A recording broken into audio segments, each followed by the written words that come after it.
UAE, United Emirates of আরব, সেখানে যে পরিস্থিতি তৈরি হয়েছে, দুবাই বিমানবন্দরের উপর হামলার ঘটনা তার জ্বলন্ত প্রমাণ। আরব আমির শাহীর সঙ্গে ভারতের সুসম্পর্ক, প্রধানমন্ত্রী নরেন্দ্র মোদী পাশে দাঁড়িয়েছেন, বার্তা দিয়েছেন, কিন্তু সেখানে কতটা হিংসার আগুন জ্বলছে, কতটা উদ্বেগ উৎকণ্ঠা তৈরি হয়েছে। আইনজীবী নীলাদ্রি ভট্টাচার্য আটকে পড়েছেন সংযুক্ত আরব আমির শাহীতে, আর তুলে ধরেছেন সেখানকার বাস্তব ছবিটা।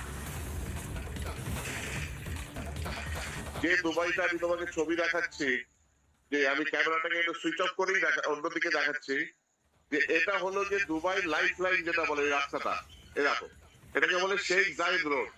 এই রাস্তাটা হলো যে দুবাই লাইফ লাইন, যেটা শারজাহ, আবুধাবি সমস্ত কিছু সঙ্গে কানেক্ট করে।